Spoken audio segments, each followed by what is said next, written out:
விஜய் வந்து ஏன் இந்த மாதிரி பண்றாரு, ஒரு சூழ்நிலைக்கு ஏதாப்புல ஏன் மாறிக்கிறாரு? ஏன்னா அவர் வந்து மக்களுக்கு நல்லது பண்றதெல்லாம் வந்து ஆரம்ப கட்ட காலத்துல எதுவுமே வந்து வெளில வரல. இப்போ அரசியல் வர போறேன்னு ஒரு 2 வருஷம் 3 வருஷத்துக்கு முன்னாடி இங்க போய் இது கொடுத்தேன், அங்க போய் அது கொடுத்தேன், புக்ஸ் கொடுத்தேன், பள்ளியில் இது பண்ணேன்னு சொல்லிட்டு நிறைய விஷயங்கள் வருது. ஸோ இது வந்து ஒரு பிஸ்னஸாக பார்க்குற மாதிரி தான் எனக்கு தோணுது. இன்னொன்று, விஜய் வந்து இவ்வளோ ரசிகர்கள் வந்து சேர்த்ததுக்கு முக்கியமான காரணம் வந்து நான் ரஜினியோட ரசிகன்னு சொல்லிட்டு தான் படங்களில் நிறைய டைலாக்ஸ் வச்சிருக்காரு, பேட்டியில் சொல்லியிருக்காரு. அப்புறம் வந்து பத்திரிகைகள் எல்லாமே வந்து அந்த மாதிரி தான் போர்ட்ரே பண்ணி ரஜினி சார் வந்து படம் பெருசாக நடிக்கலையே, கேப் விட்டு நடிக்கிறாரு, மற்ற டைமில் வந்து என் படத்தை வந்து ரசிங்க அப்படின்னு சொல்லி ரஜினி ரசிகர்கள் தான் கூப்பிட்டு இவர் படத்தை வந்து ஓட வச்சாரு. இப்போ திடீர்னு வந்துட்டு இப்போ அந்த சூப்பர் ஸ்டார் அந்த ஒரு இஷ்யூ, இப்போ நான் நம்பர் 1 ஸ்டார் ஆக முடியலங்கிற ஒரு ஆதங்கம், இன்னும் ரஜினி சார் தான் நம்பர் 1 இருக்காருங்கிற ஒரு ஆதங்கத்தில் வந்து இவர் இப்போ வந்து திடீர்னு அரசியலில் வந்து எம்ஜிஆர் தான் தலைவர் அப்படிங்கிறாரு. அது ஓகே, அரசியலுக்கு எம்ஜிஆர் தலைவர். எம்ஜிஆர் வந்து ரொம்ப ஒரு பெரிய மனுஷன் தமிழ்நாடு அரசியலில். கலையிலையும் வந்து எம்ஜிஆர் தான் வந்து எனக்கு தலைவர்னு சொல்றது வந்து கண்டிப்பாக வந்து யாராலையும் ஏற்றுக்க முடியாது. இவ்வளோ நாள் வந்து ரஜினி தான் என்னோட தலைவர் சினிமாவில் அப்படின்னு சொல்லிட்டு திடீர்னு வந்து எம்ஜிஆரை சொல்றது, ஸோ அந்த மாதிரி சூழலுக்கு ஏற்றாப்புல மாற்றி பேசுறதெல்லாம் வந்து ரொம்ப ஒரு தவறான விஷயமா இருக்கு. கண்டிப்பாக அந்த மாதிரி உங்களோட இதுக்காக மாற்றி பேசுறது அரசியல் கிடையாது. அரசியலுங்கிறது பொதுமக்களுக்கு செய்யக்கூடிய ஒரு சேவை. ஸோ அந்த ஒரு சேவையாக தான் நீங்கள் வரணும். இது வந்து நீங்கள் பிஸ்னஸோ ஒரு கால்குலேஷன் அந்த மாதிரிலாம் பண்ணக்கூடாது. அஃப்கோர்ஸ் என்ன பேசணும், அந்த என்ன பண்ணுங்கிறது ஒரு கால்குலேஷன் இருந்தாலுமே நீங்கள் மனசால மக்களுக்கு நல்லது செய்கிறதுக்காக தான் நீங்கள் வரணும். நீங்கள் இங்கே வந்துட்டு இன்னும் நான் நம்பர் 1 ஆக முடியல, ரஜினி சார் தான் நம்பர் 1 இருக்காரு, ஸோ அதனால் என் தலைவனை நான் மாற்றிக்கிறேன், எம்ஜிஆரை மாற்றிக்கிறேன். எம்ஜிஆரை நீங்கள் அரசியல் தலைவனாக சொல்கிறது வந்து தப்பே கிடையாது. ஏன்னா அரசியல் தலைவன் நீங்கள் வேறு யாரும் இது வரைக்கும் சொல்லல. திடீர்னு வந்துட்டு சினிமா தலைவன்னு சினிமாவில் பேர் வாங்குற வரைக்கும் ரஜினியை சொல்லிட்டு இப்போ வந்து திரும்ப எம்ஜிஆர் சொல்கிறதெல்லாம் வந்து ஒரு ரொம்ப தவறாக இருக்குது. விஜயகாந்த் சார் இருக்கும்போது அவருக்கு மரியாதை கொடுக்காம இப்போ வந்துட்டு அவரோட ரசிகர்களுக்கு கிட்டேருந்து ஓட்டு வாங்கணுங்கிறதுக்காக அவர் பேர் வந்து சொல்கிறது எல்லாமே வந்து ஒரு தவறான ஒரு விஷயமா நான் பார்க்குறேன். ஆக்சுவலாக பேசாமல் இருந்திருந்தா தானே எனக்கு அதிர்ச்சியாக இருக்கும். நிறைய விஷயம் வந்துட்டு இங்கே எல்லாரும் என்ன நினைக்கிறாங்கன்னா, இவ்வளோ நாள் வந்து அவர் பேரை பயன்படுத்தலை, கரெக்டாக மதுரைக்கு போனோன்னே அவர் பேரை பயன்படுத்துறாருங்க அப்படின்னு. ஆனால் என்னை பொறுத்த வரைக்கும் அவர் நிறைய இடத்துல அவருக்கான விஷயங்கள்லாம் அவர் நின்றுருக்காரு. பட் அது மெல்சா மீடியாக வெளியில் தெரியாமல் இருந்திருக்கு. அவர் இறந்தப்போ அவர் எங்கே இருந்தார், எப்படி வந்தார், அவர் வந்துட்டு அவர் பார்த்தே ஆகணுன்ற கட்டாயம் என்ன இருந்தது எல்லாமே இருக்கும். அவர் இறந்த 2 மாதத்துலேயே தான் அவர் ஒரு கட்சி தொடங்கினார். ஸோ அதுக்கான தேவை அது வரைக்கும் அவர் எதுவுமே பேசினதில்லை. பட் அவர் இறந்த 2 மாதத்துல தொடங்கினார். ஸோ அவர் மேலே அவர் எவ்வளோ தூரத்துக்கு மதிப்பு வச்சிருந்தாருன்னு தெரியும். நேற்று சொல்லும் போது கூட எம்ஜிஆருக்கு அடுத்து நான் தானே அவர் எங்கே வேணாலும் ப்ரொமோட் பண்ணியிருக்கலாம். பட் அப்படி பண்ணாமல் எம்ஜிஆர் மாதிரி ஒரு ஆள் கூட பழக்க எனக்கு வாய்ப்பு கிடைக்கல. பட் அதுக்கு அடுத்து அதே மாதிரி ஒரு குணமுள்ள கேப்டனோட இது கூட பழகின பாக்கியம் எனக்கு கிடைச்சது. அவர் என்னோட அண்ணன் புரட்சி கலைஞர்னு சொன்னது அவருக்கான அந்த கிரெடிட் தான் கொடுத்தாரு. ஸோ ஆப்வியஸ்லி எனக்கு அவர் பேரை பயன்படுத்தாமல் போயிருந்தா தான் எனக்கு ஷாக்கிங்காக இருந்திருக்கும். எனக்கு அவர் வரது இங்கே இந்த மாற்றம்ன்றது வந்து கண்டிப்பாக நிகழ வேண்டியது, நிகழக்கூடியது, கண்டிப்பாக தேவைப்படுது. ஸோ அப்படி இருக்கிறப்போ அவர் அங்கே மட்டும் தான் பயன்படுத்திக்கிட்டாருன்னா இருந்துட்டு போகுது. ஒரு நல்ல அரசியல் பண்ணுறதுக்கு, மக்களுக்கான நல்லது செய்கிறதுக்கு, ஒரு நல்ல அரசியலுக்கு பயன்படுத்திக்கிட்டுமே அப்படின்றது தான் என்னோட இது.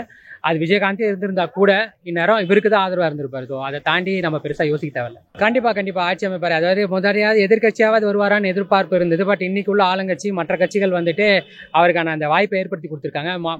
மற்றதையும் தாண்டி மக்களுக்குமே வந்துட்டு ஒரு வெறுப்பு இருக்குது. இன்னைக்கு ஒரு சட்ட ஒழுங்காக இருக்கட்டும், பாதுகாப்பாக இருக்கட்டும், எதுவுமே வந்து ஒழுங்கு இல்லை.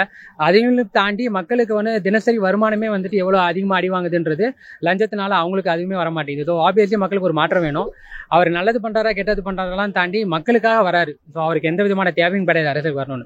ஸோ ஆப்வியஸ்லி மக்களுக்காக தான் வராரு. முதல்ல 5 வருஷம் வாய்ப்பு கொடுத்து தான் பார்ப்போமே. விஜயகாந்துக்கு பண்ண தப்ப விஜய்க்கு பண்ணாமல் இருப்போம். ஒரு 5 வருஷம் தானே, யாரும் ஆழ்ந்துட்டு போறானுங்க. இது வரைக்கும் ஆண்டுட்டு சம்பாதிச்சு தான் போயிருக்காங்க. 50 வருஷ கட்சி, 75 வருஷ கட்சியெல்லாம் நம்மளை கொள்ளையடிச்சு தான் போயிருக்கு. ஸோ ஆப்வியஸ்லி ஒரு 5 வருஷம் கொடுத்து நம்ம கிட்ட இருக்கிறத எடுத்துட்டு போறதாவே இருக்கட்டுமே. ஆனால் அந்த வாய்ப்பை கொடுத்து தான் பார்ப்போமே. அதாங்க விஜய் வந்து என்ன சொல்றதுன்னா, விஜயகாந்தை பற்றி பேசுறதுக்கு தகுதியெல்லாம் விஜய்க்கு இல்லை. அதை தான் எல்லாத்தையும் நான் சொல்லியிருக்கேன். அவருக்கு தகுதியெல்லாம் இல்லை. அதாவது நண்டிக்கடனை பற்றி கூட பேசியிருக்காரு. நண்டிக்கடனை 1 கிலோ என்ன விலைன்னு கேட்பாரு விஜய். அப்படிப்பட்டவர் தான் அதை சொல்ல முடியும் நம்ம. ஏன்னா அவர் விஜயகாந்துக்கு வந்து உடம்பு சரியில்லாமல் சீரியஸாக இருக்கும்போது விஜய் வந்து குரு, எல்லா படத்துலையும் குருனா வந்து என்னோட கேப்டனு, தலைவனா ரஜினிகாந்த் அப்படின்னு வர எல்லா படத்துலையும் சொல்லியிருப்பாரு. அவங்க 2 பேரும் பேஸ் பண்ணி வராமல் இருந்திருக்க மாட்டாங்க. அதை மாதிரி இருக்கும்போது விஜய் வந்து பார்த்தீங்கன்னா இப்போ எந்த விஷயத்தில் கேப்டன் பேரை யூஸ் பண்ணுறாரு, அதான் சமயத்துக்கு ஏற்ற மாதிரி சுயநலவாதியாக மாறுகிறாரு, அரசியல்வாதி ஆயின்னு வர்றாருல்ல, அது மாதிரி மாறுகிறாரு. ஏன்னா விக்ரமாண்டியில் மாநாடு போடும்போது அவர் அதை வாயை திறக்கவே இல்லை. இதில் ஏன் வாய் தந்தாருன்னா, இப்போ விஜயகாந்தோட ஊர் மதுரை, அந்த ஊரில் வந்துட்டு நம்ம விஜயகாந்தை பற்றி பேசணும் நல்லா இருக்காதுன்னு சொல்லிட்டு ஒரு எழுதி வச்சாலும் பேசுறாரு. பார்த்தீங்கன்னா நீங்களே, அதனால் அந்த டைமில் ஒரு பிளான் பண்ணியோடு தான் பேசுகிறாரு. நம்ம விஜயகாந்தை பற்றி பேசணும், எம்ஜிஆர் கூட கம்பேர் பண்ணி பேசணும். ஆனால் ஒரு நாட்டை புதுசாக வராது ஆண்டுன்னு போட்டோம் சார்.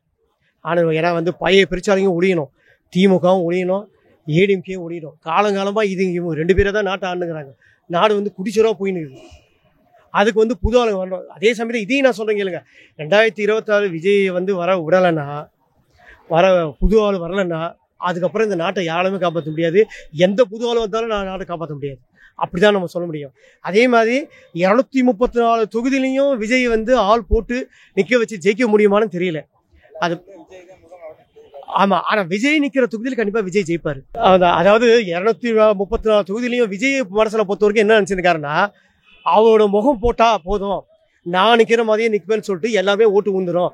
அவங்களோட தொகுதியில் எம்எல்ஏவோட முகத்தை கூட பார்க்க தேவையில்லை, என் முகத்தை போஸ்ட்டில் போடுங்க, என் முகத்தை போட்டால் எல்லாமே விடும் அப்படின்னு சொல்லி அந்த நினப்பில் ஒரு பாதி நாள் இருக்கிறார் பொழுது. அது என்னன்னு தெரியல. அது மக்கள் தான் சரியான பாடத்தை அவர் கற்றுக் கொடுக்கணும். நல்லதையும் கற்றுக் கொடுக்கணும், கெட்டதையும் கற்றுக் கொடுக்கணும். விஜயகாந்த் ஐயாவை பற்றி விஜய் அவர்கள் பேசுனது பெருமைக்குரிய விஷயந்தான், வரவேற்கிறோம்.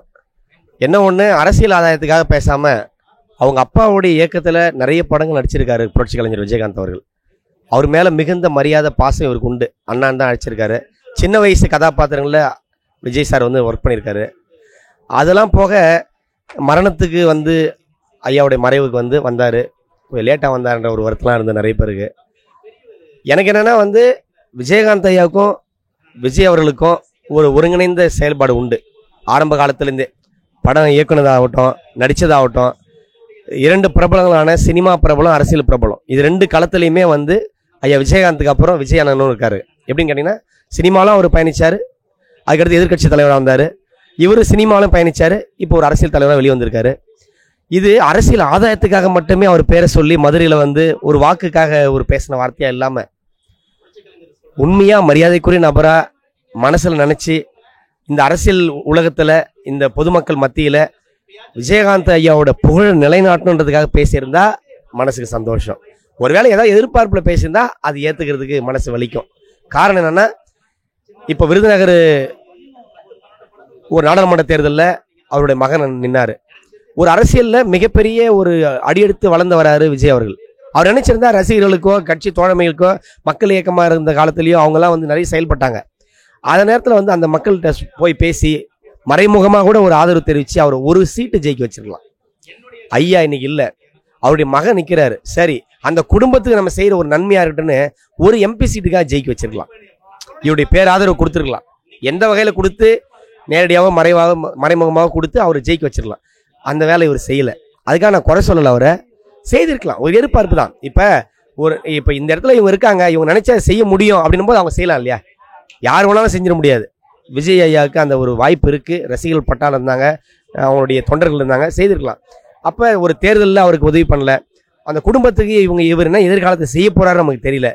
ஏதாவது கூட்டணி ரீதியாவோ இல்லை அரசியல் ரீதியாவோ, இல்லை இவர் அரசியலில் பெரிய இடத்துக்கு ஏதாவது ஒரு பங்கு வகிக்கும் போது அந்த குடும்பத்து நபர்களுக்கு ஏதாவது மிகப்பெரிய ஒரு அடையாளத்தை உருவாக்கக்கூடிய வேலை எதனா செய்வாரா அப்படின்னு நமக்கு தெரியல. இதெல்லாம் தெரியாமல் இவர் சொன்ன அந்த பேர் மட்டும் மதுரை மாவட்டத்தில் நின்று ஒரு மாநாட்டில் அண்ணன் அப்படின்னு சொல்லிட்டு ஐயா பேரை உபயோகப்படுத்துனது எனக்கு எப்படின்னு தெரியல. ஆனால் அரசியல் ஆதாயத்துக்கு மட்டும் இல்லாமல் மனப்பூர்வமாக அவர் மறைந்த ஒரு பெரிய மகானா நினச்சி அவர் பேரை நிலைநாட்ட உலகம் முழுக்க அவருடைய பேர் பரவுறதுக்காக சொல்லியிருந்தா மிக்க மகிழ்ச்சி. அவர் பேசியிருக்காரு. அவர் பேசுறது இன்னைக்கு பேசுறாரு. அவர் முன்னாடியில் செஞ்சிருக்கணும். சின்னவருக்கு ஏதாவது பண்ணியிருந்தாரு. இத்தனை படங்கள் பண்ணாரு, மாஸ்டர் பண்ணாரு, லியோ பண்ணாரு, யாரையோ கூப்பிட்டு ஒரு கேரக்டர் பண்ண வச்சிருப்பாங்க. அப்போ ஏன் இவரை கூப்பிட்டு ஒன்று பண்ண வச்சிருந்துருக்கலாம். இல்லை நீங்களா போயிட்டு அவங்கள்ட்ட அது முன்னாடி நீங்கள் கட்சி ஆரம்பிச்ச உடனே நீங்கள் அந்நியாரை போய் பார்த்து நீங்கள் ஓகே அப்படின்னு சொல்லிட்டு பேசியிருக்கலாம். அப்போல்லாம் பேசாது. இப்போ பதிரில் மட்டும் உட்காந்து அண்ணனை பற்றி சொல்லணுன்னா நமக்கு ஒரு சின்ன சந்தோஷம் தான் இருக்கும். பெரிய சந்தோஷம் கண்டிப்பாக இருக்காது. அது விருதுநகரில் பிரபாகரன் ஜெயிக்க வேண்டிய இடம், அது தோன்ட்டாருங்கிற மாதிரி தான் சொல்கிறாங்க. ஆனால் அங்கே ஏன் உங்கள் ஃபேன்ஸை சொல்லி இது பண்ணி சப்போர்ட் பண்ணி அன்னைக்கெல்லாம் பண்ணல, இன்றைக்கி மட்டும் நீங்கள் பண்ணுறீங்கன்னா அப்புறம் ஓட்டுக்குன்னு சொல்லிட்டு தானே எல்லாரும் நினைக்க ஆரம்பிப்பாங்க.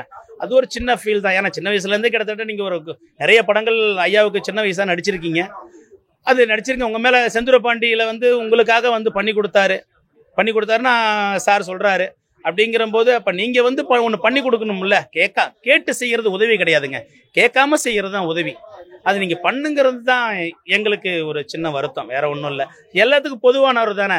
கண்டிப்பாக அவர் மதுரைக்கு போன உடனே டக்குன்னு தோணி இருக்கும், டக்குன்னு சரி அண்ணன் நான் கண்டிப்பாக இங்கேயாச்சும் நம்மளை சொல்லணும்னு சொல்லியிருக்கேன். இப்போவாச்சும் சொன்னாரேங்கிறதான் நாங்கள் நினைக்கிறோம். விஜய் வந்து விஜயகாந்த் சார் பற்றி வந்து நேற்று மாணவரில் பேசியிருந்தாரு. எனக்கு வந்து ஒரு சில விஷயங்கள் சரியாக புரியலங்க. இப்போ அவர் வந்து உடம்பு சரியில்லாத டைமில் வந்து பெருசாக வந்து போய் பார்க்கல. சார் கேப்டன் சார் இறந்து போன டைமில் வந்து ஆக்சுவலாக வந்து ஜஸ்ட் ஒரு சினிமா ரசிகனோ இல்லை ஒரு தமிழ் குடிமகனோ வந்து அந்தளவுக்கு வந்து மிஸ் பண்ணேன் நான். ஸோ நம்மளை தாண்டி வந்து ஒரு லைஃப் கொடுத்தவர். ஏன்னா ஒரு விஜய் இன்னைக்கு வந்து ஒரு நடிகர் ஆயிருக்காருன்னா அதுக்கு வந்து முக்கியமான ஒரு நம்பர் 1 ரீசன் வந்து என்னதான் அவர் எஸ்எஸ்சி அவர் அப்பா, அதனால அவர் எல்லாமே பண்ணுவார்.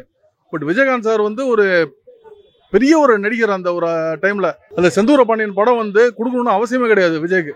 ஸோ அவர் வந்து ஒரு பெருந்தன்மையாக அந்த படம் வந்து நடிச்சு கொடுத்தாரு. அதுக்கப்புறம் தான் வந்து விஜய் வந்து பட்டி தொட்டியெல்லாம் வந்து சரி இப்படி ஒரு நடிகர் வந்திருக்காரு அப்படின்னு சொல்லிட்டு எல்லாருக்குமே தெரிய வந்துச்சு. ஸோ ஒரு ஏணியில் வந்து கீழே இருக்க முதல் படி இருக்குல்ல, அந்த படி நீங்கள் தாண்ட முடியலன்னா மேலே ஏற முடியாது. ஸோ அந்த முதல் படியாக வந்து விஜயகாந்த் சார் தான் வந்து விஜய்க்கு இருந்தார். ஸோ அவருக்கு வந்து அவர் இருந்த டைமில் நிறைய விஷயம் பண்ணல. இறந்து போகிற டைமில் கூட ரொம்ப ஒரு லேட்டாக தான் அவர் வந்து போயிருந்தார். ஸோ அந்த மாதிரி விஷயங்கள் எல்லாமே வந்து ரொம்ப வருத்தமாக இருந்துச்சு. இப்போ திடீர்னு இப்போ அரசியல் வந்தோடனே விஜயகாந்த் சாருக்கு ஒரு பெரிய மரியாதை இருக்குது. இன்னைக்கு கூட கோயம்பேடு டெய்லி போனீங்கன்னாலுமே யாராவது ஒரு மக்கள் வந்து அவருக்கு வந்து பார்த்துட்டு கும்பிட்டு தான் போயிட்டு இருக்காங்க. ஸோ அந்த ஒரு வாக்கெல்லாம் வேணுங்கிறதுக்காக வந்து இவர் பேசுகிற மாதிரி தான் எனக்கு வந்து தெரியுது.